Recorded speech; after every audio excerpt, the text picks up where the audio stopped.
Shalom, Israel.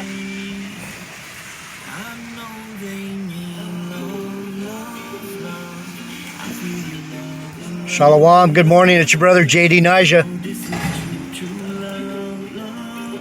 Back with a message of edification, exhortation for the children of Israel, the Yasharallah, princes of the power. Hold on, I'm going to roll up the windows. All right. Beep, beep, beep. Oh, good morning. Good morning. It's storming Norman. Storming like a general. So, oh boy. Oh, Slovakia, brothers. Excuse me.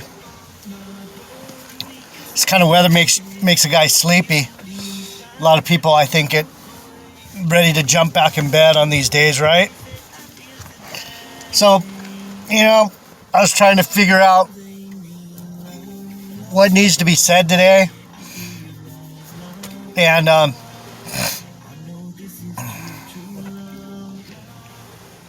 I've been,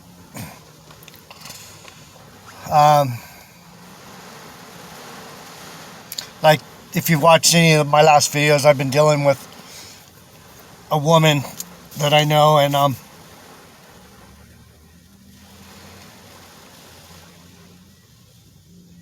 there's no way to trim your ways anymore. There's no way to, at least for myself, I'll speak in the first person, I guess. And maybe some of you men can relate and figure it out what I'm saying for yourselves.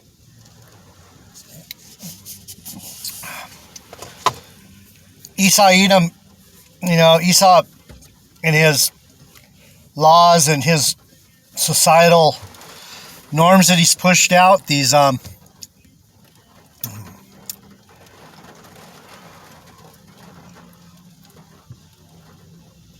traditions, he's put a covering over everyone, and part of that covering was, I'm not advocating polygamy or anything in this side of the kingdom, but this one man, one woman thing, this giving the woman all this power, and we fell into this trap that we thought it would work here, but as an Israelite man, especially a Benjamite, I could go into that story. We have no wives here. All of our wives of our nation were killed per Judges. The last few chapters is the story of the Civil War. The Civil War of our people. And so for me not to realize this and know that part of the reason I have 3 children from 3 different women, the only reason there are still Benjamites walking around is because the Lord and the other tribes decided when we were down to, I think it was 70 men only left at the Rock of Rimmon. Very few men left. They told our men to go into the festival of Shiloh and take women to our number so that we could repopulate the tribe. And a lot of these women in Shiloh that we took were Ephraimites and Northern Kingdom women. And it makes sense because two of my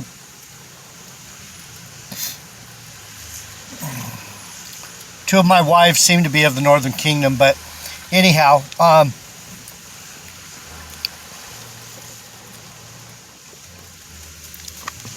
kind of like being a eunuch. So this is the Holy Spirit talking right now, because I was going to talk about something else, but the eunuch had his male parts mutilated or cut off or removed or whatever, sometimes to watch after the women of the kings without the king having any fear of sexual shenanigans going on.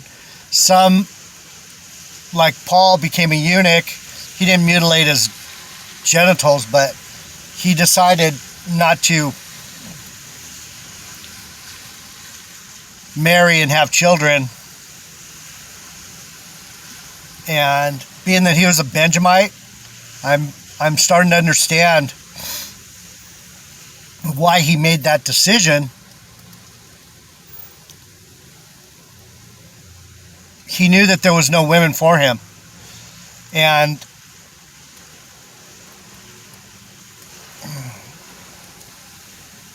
I think that's why the Benjamite man, you Jamaicans and you Barbados, men of the Barbados, and some of these other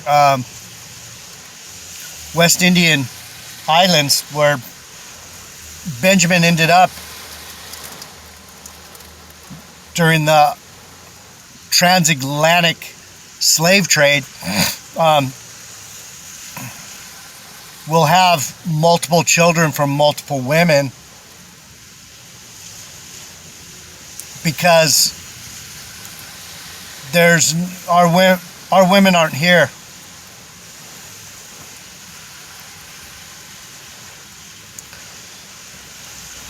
But that being said, I'm going to just read through my favorite psalm and see if there's anything. Well, I'll explain it. Psalm 73 came to me through a photograph that I took of the sky, that the clouds formed all kinds of different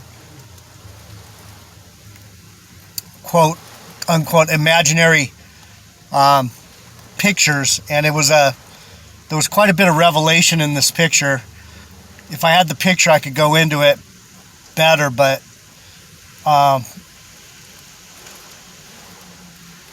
yeah. So at the bottom of the picture, it had a 73, and that confounded me for a little while. And then I just said, "What does that mean, Lord?" And he said, "Open the Bible." And I opened, and if you look, not so much. I thought Psalm 73, I opened it and it opened to Psalm 73, and I went, oh, okay, so this became my psalm. And since then I've found out that 73 has a lot of meaning throughout the Bible. One of the biggest is, two of the biggest, I'll just go into two of the biggest. 7 and 3 would be the number of concubines and wives Solomon had. 700 concubines and 300 wives. The other one is Job had 7 sons and 3 daughters.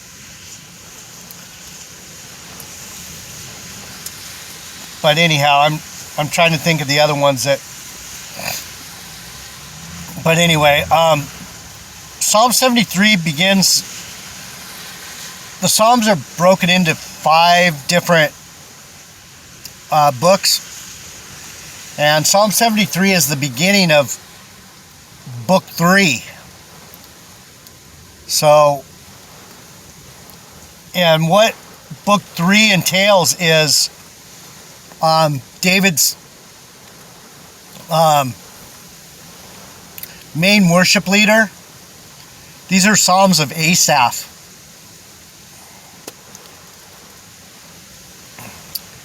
And I could try and explain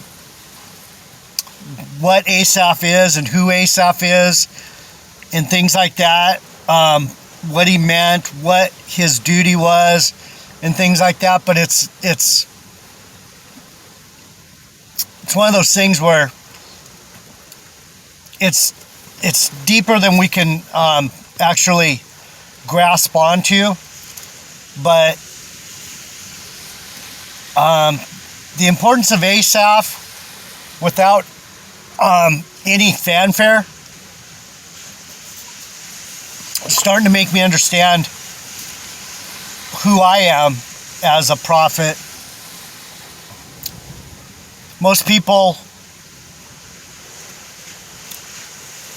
prophets don't speak of Asaph because their lips have no right to expound on Asaph whatsoever, and I'm wondering if that's the reason why I get nothing from no one.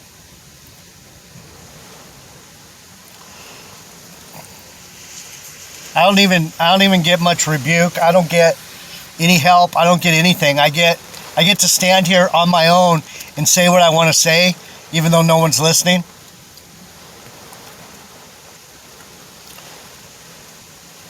GMS won't touch me. So I'm okay, I'm going to do this instead. Instead of reading the psalm, I'm going to roll up the windows because it is storming. It is storming out there. So instead of reading the psalm, maybe I'll read the psalm tomorrow.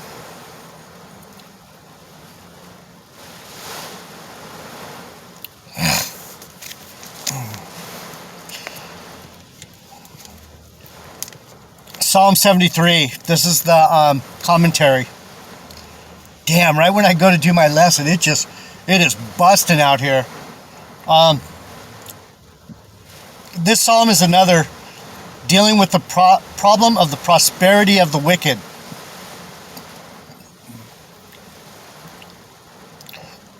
Oh, Slakia, brothers. Unlike Psalm 37, see how that 3 and 7 follows? It is what it is. And, people think it doesn't matter. It's like, what the hell is he talking about? 73, 37? You'll understand one day. Unlike Psalm 30, Unlike Psalm 37, however, it does not emphasize the brevity of their prosperity. The author observes that sometimes the bounty achieved by the wicked does in fact last throughout life. That's in verse 4. He emphasizes every believer's need to test his own personal relationship with Yahweh power. That alone provides the ultimate satisfaction available to the believer who witnesses the affluence of the wicked. The psalm contains two key parts. First, the psalmist describes the problem of the wicked's prosperity. Not only is it an objective fact, but it almost caused him to stumble spiritually and lose his faith. The second part of the psalm is prompted by the content of verse.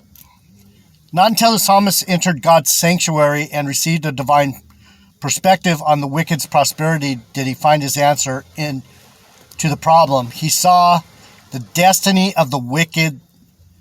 Therefore, he repented of his foolishness and found his happiness solely in a warm and growing relationship with Yahweh power. So when I say I'm alone, and it's about me and him, this is this was 22 years ago almost now that I've been on this Asaph train. The point of the psalm is driven home even more dramatically when remembering that Asaph, the author, was a spiritual man who grew up with deeply religious training. So the fact that I didn't have any of that training as a youngster, I was held away from the church. And I came to the church in my late teens, early 20s. And it was through the Calvary Chapel. It was through the charismatic movement and the born again Christian movement. And I could say some things about that, but all I can say is the born again movement that came out of Chuck Smith's Costa Mesa Church, at least for us in California. I know it's spread worldwide, but that was one of those visitations from Yahweh Bashem Yahweh Shai. All praises, honor, and glory to Yahweh Bashem Yahweh Shai. This message is brought to you by the power of Yahweh Bashem Yahweh Shai.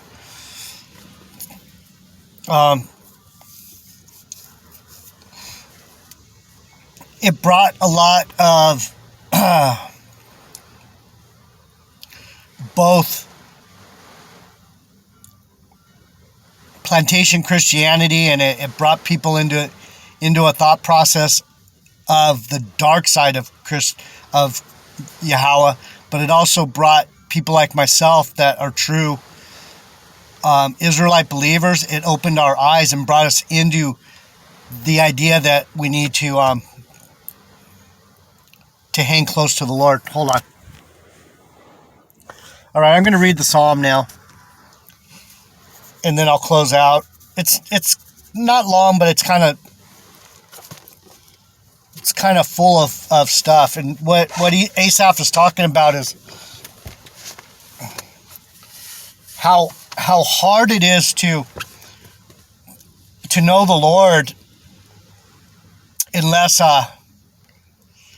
you look at the wicked. You can't understand the good. And the way Asaph found his answer was through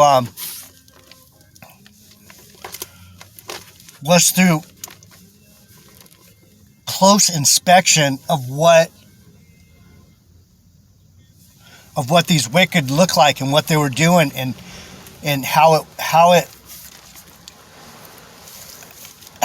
could it be? He was asking the question, how can this be?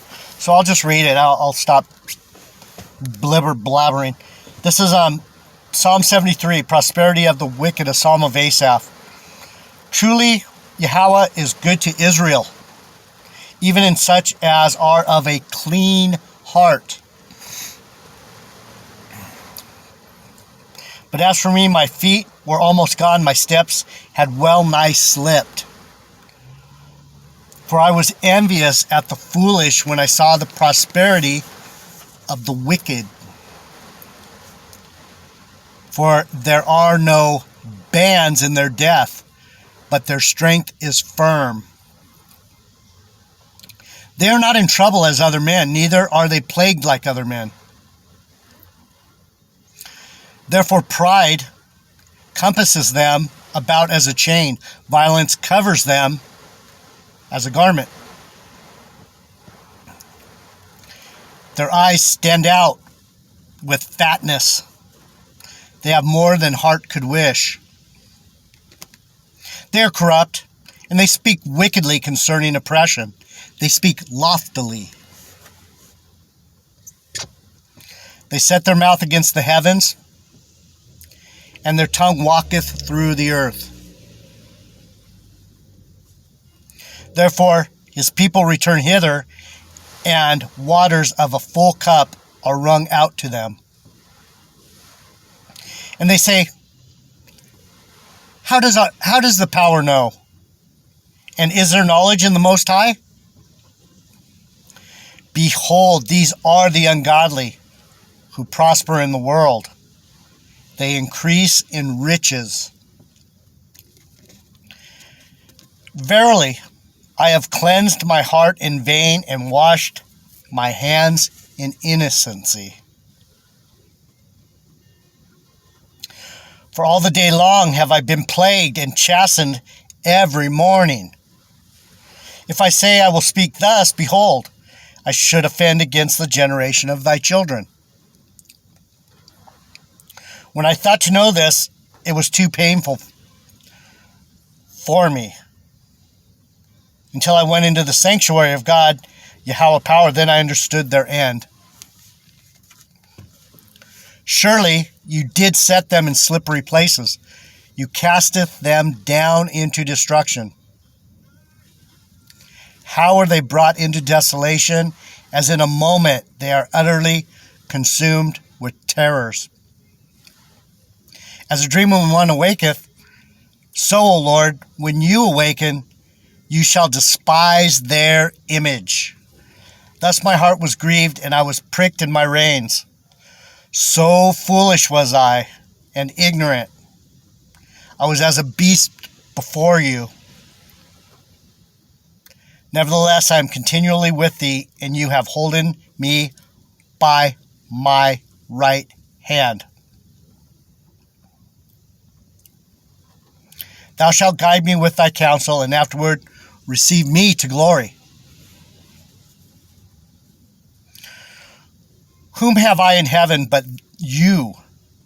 And there is none upon earth that I desire beyond you. My flesh and my heart faileth, but Yahweh power is the strength of my heart and my portion forever. For lo, they that are far from you shall perish. You hast destroyed all them that go a-whoring from thee. But it is good for me to draw near to Yahweh power. I have put my trust in the Lord Yahushua HaMashiach, that I may declare all thy works.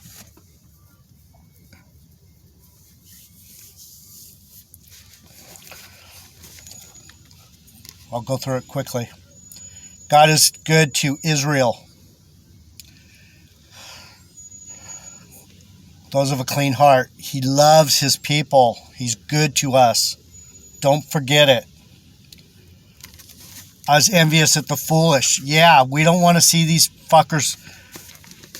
Man, we deserve everything that they have, but we have to wait for our Lord to bring it to us. They aren't troubled like other men. They gang up against us. This is their world, not ours. Their eyes stand out with fatness. Fatness is the substance of the world. You can see it in their faces, their haughty looks, and their proud. What do you call it? Like Obama, his strut, their proud strut. They're corrupt and they speak wickedly concerning oppression. You can argue all day about them being wicked, oppressive, lying pricks, but they won't hear you. They speak wickedly concerning oppression and speak loftily. No, we're right, you're wrong. That's what they do. No, you're wrong. No, sorry. We're in control here. Even though they know they're wrong, they have no problem. That's the loftily. They set their mouths against the heaven. That's the same thing. They talk shit on us and have no problem with that. How does God know and there is no knowledge in the Most? Is there knowledge in the Most High? They don't believe. They don't believe in Yahweh power. They think they are the gods.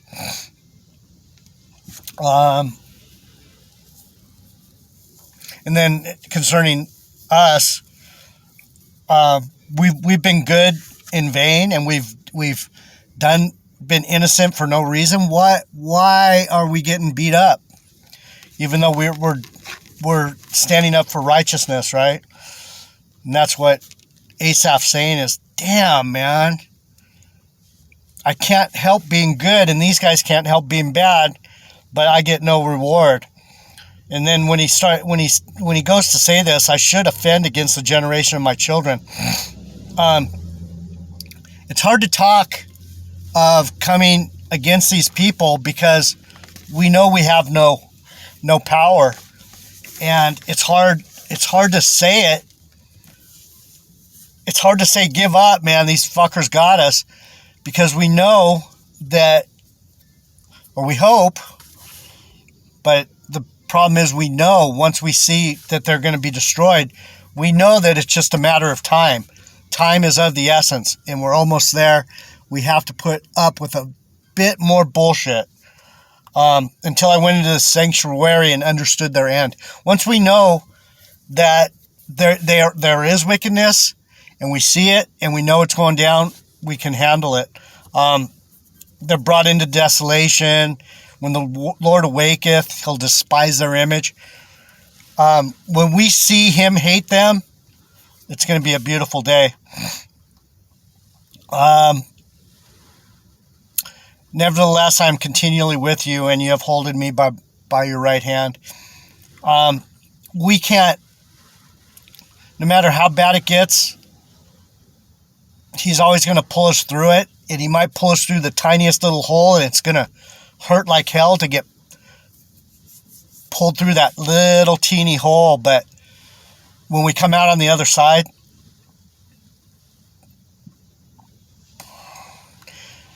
he will receive us to glory. Bop.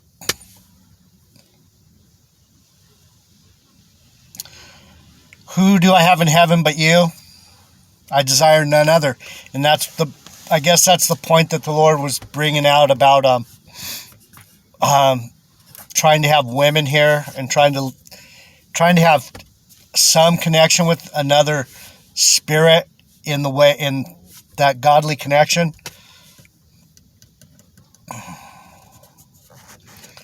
Benjamin has no one here.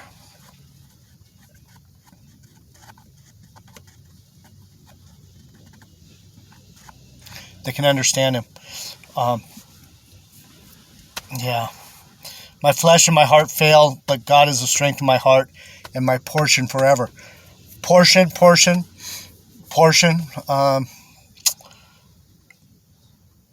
goes back to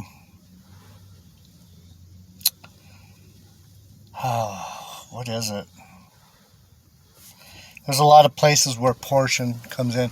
That's our inheritance, basically. He is our inheritance.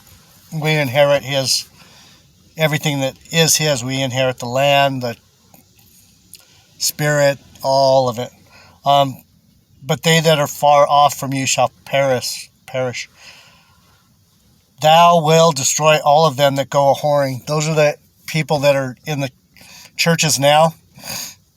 When you go whoring, you're going towards idols, and these church houses are part of that, and that was part of the message I was going to go into. So I'll just drop that as a reminder that if you're in these whorehouses, these temples built with hands, you're not with God. For it's good to me to draw near to Yahweh power. I've put my trust in him and may declare that I may declare all his works. And that's the end of the psalm, and that's how I get to say these things to you. I'm close to him.